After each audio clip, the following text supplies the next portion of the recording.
Buenas tardes a todos. Bien, ¿os habéis preguntado alguna vez por qué nos reunimos normalmente todos los años por estas fechas aquí en Alicante más allá de lo aparente? Yo sí, y creo que es una cuestión de ejemplo. El ejemplo no es la mejor forma de influir en los demás, es la única. He buceado por internet y no puedo encontrar al autor de esta frase, pero a mí me parece definitiva. En el siglo XVI, el señor feudal del antiguo marquesado de Malagón, que comprende además los términos de Fuenteelfresno y Porzuna, firmaba con sus vasallos la escritura de la Concordia, reconociendo así el señor marqués los derechos históricos de los campesinos sobre sus tierras. Pasados 300 años, no exentos de luchas y reivindicaciones, las Cortes de Cádiz inauguraban el nuevo siglo XIX, siglo en el que la nueva clase burguesa entra en la historia con pretensiones y, a pesar del amable postureo, será tajantemente nociva para los labriegos, superando la ingratitud de los terratenientes. Las Cortes promulgan anular la figura del señorío, sustituyéndola por la de propiedad, dejando a los campesinos a merced de la arbitrariedad de los nuevos señores, dado que el también nuevo título de propiedad no reconocía los derechos de los labriegos sobre sus tierras.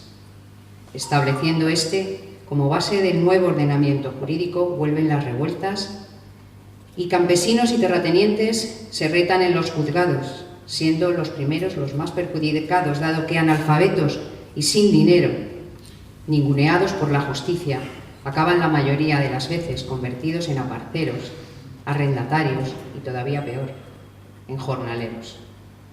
Los burgueses, que vislumbraban las nuevas técnicas de explotación de las plantaciones, las quieren y deducen que es mucho más fácil comprar las tierras a los terratenientes, que las han abandonado, seducidos por las comodidades de las ciudades, que a los campesinos, que las viven, las trabajan, las aman y las necesitan para vivir.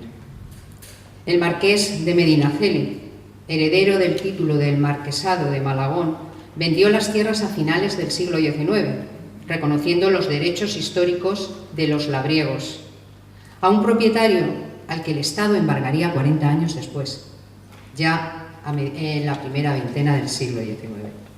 En 1922, Hacienda subasta las tierras y el nuevo propietario las vende 2 años más tarde, haciendo uso de lo que hoy conocemos como especulación. La especulación acabó con la relación natural del hombre sobre la tierra, pero hay más. Cuando Hacienda embargó las tierras al endeudado comprador del marqués de Malagón, los campesinos perdieron sus derechos históricos sobre las mismas. Hecho que los nuevos propietarios, los burgueses, no dudaron en aprovechar, desahuciando a los campesinos. Pero los campesinos no se rinden y en 1925, 3 años después de la subasta de Hacienda, se amotinan y vuelven a recurrir en los juzgados. Con la misma suerte, gana la banca. La situación es dramática. Las 5.000 familias que viven en esas casas, en esas tierras, quedan a expensas de los nuevos amos y con la justicia escorada a la derecha. Pueden ser desahuciados con total impunidad. El tesón y la perseverancia de los campesinos y la brillantez del letrado que los defendió consiguen revocar la sentencia que anuló sus derechos históricos, al tiempo que Hacienda reconoce que las ventas realizadas por su delegación en Ciudad Real habían sido ilegítimas. 2 años más tarde, en 1925, los propietarios deciden recurrir la sentencia, perdiendo por segunda vez consecutiva el litigio y con la contrariedad de que el abogado al que recurren para su defensa es el que acabará impidiendo que 5.000 familias que no tenían otro modo de vida fuesen desahuciadas.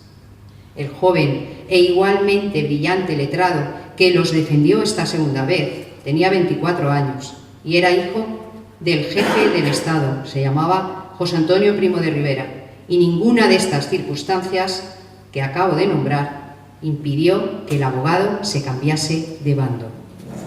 Tras estudiar la sentencia de Albacete y la revocación del Tribunal de Hacienda en favor de los labriegos, José Antonio no dudó en informar a su cliente de que se buscase un nuevo abogado porque él no solo no tenía la intención de defenderlo, sino que además estaba firmemente decidido a defender los derechos históricos de los legítimos dueños de las tierras.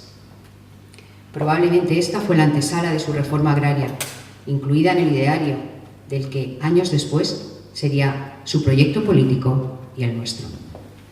Como dice Carlos Caballero, de cuyo magnífico artículo publicado hace un par de años en su blog, en Mi Campanario, debidamente documentado y que os recomiendo fervientemente,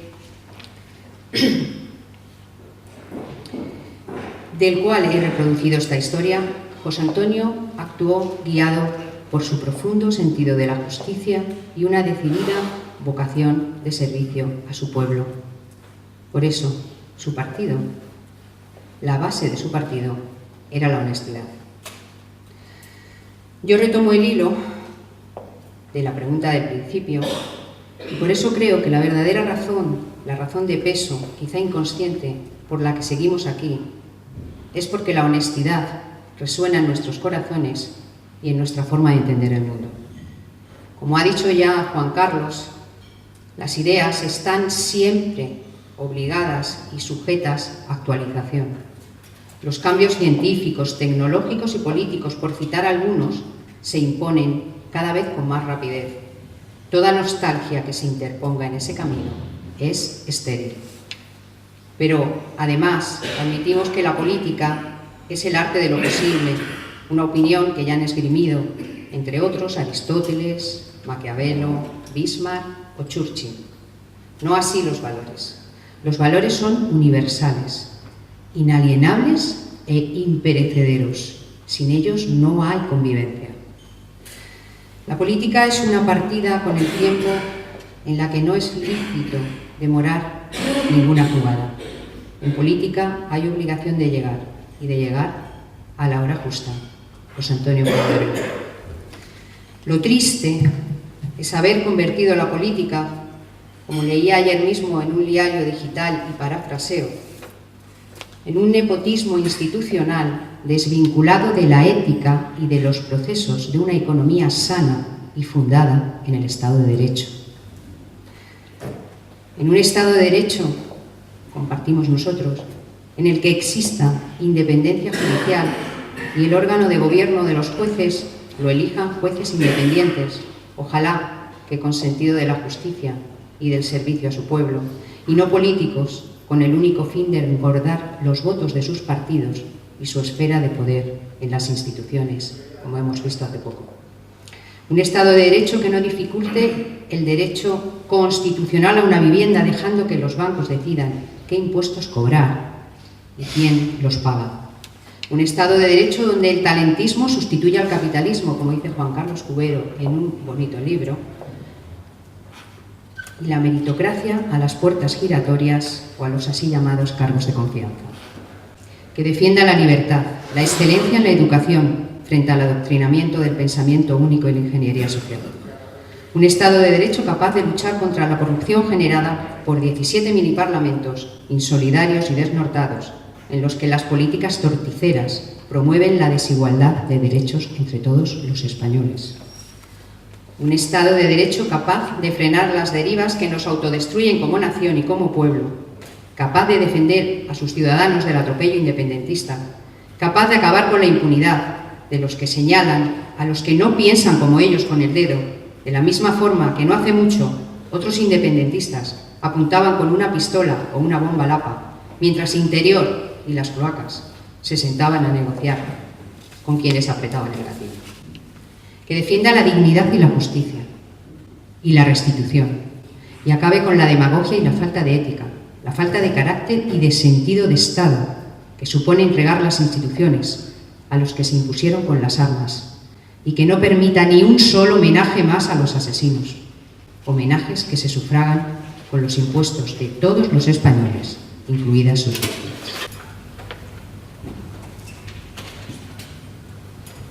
Un Estado de Derecho que se deje inspirar de la grandeza y que deje de pactar obscenamente por simples intereses partidistas y sectarios, olvidando a los que nos han dado la mayor lección de amor, perdón y coraje de nuestra historia más reciente.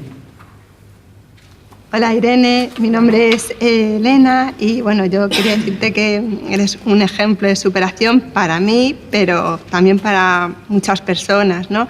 Entonces yo quería preguntarte qué has aprendido de las adversidades que te han ocurrido en la vida.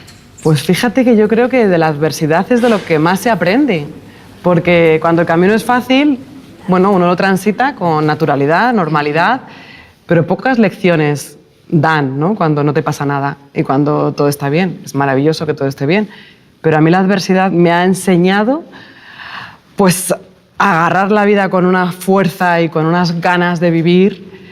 La adversidad me ha enseñado a que la vida no se acaba si tú no quieres y me ha enseñado a valorar simplemente el hecho de estar viva, ese regalo. Yo creo que la clave está en ver más posibilidades que limitaciones. Cuando ocurre la adversidad, uno solo ve la dificultad, el problema. Pues cambia el foco. Enfócate en la respuesta, la solución, en lo bueno y en lo positivo, que siempre, por muy negativa que sea la realidad, por muy negro que veamos todo, siempre hay una luz al final del túnel. Y que a veces es que no hay otra opción. Uno no sabe lo fuerte que es hasta que ser fuerte es tu única opción. Huimos, el ser humano, de la adversidad, de la dificultad, y es al revés. Hay que meterte de lleno y afrontar esa adversidad porque vas a conocer a un nuevo yo muchísimo más fuerte que el que tenías antes. Siempre digo que, hijo, te haré fuerte y seguro, pero debes tropezar para aprender. Por eso voy a darte fortalezas humanas, dándote mucho amor y mucha seguridad en ti mismo. Pero no voy a quitar las piedras de tu camino, porque cuantas más piedras encuentres y más pesadas sean, más grande y fuerte construirás tu castillo.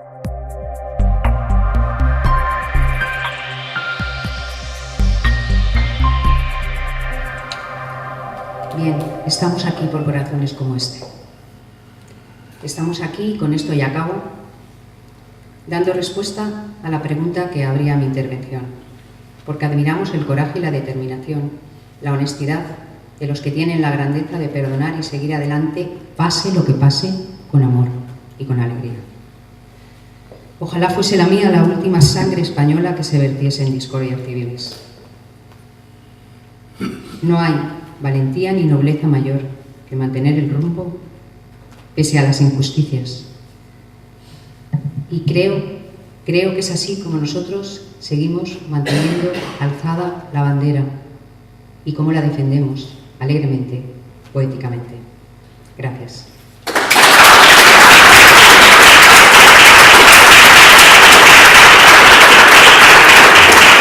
Perdón, no sé cómo me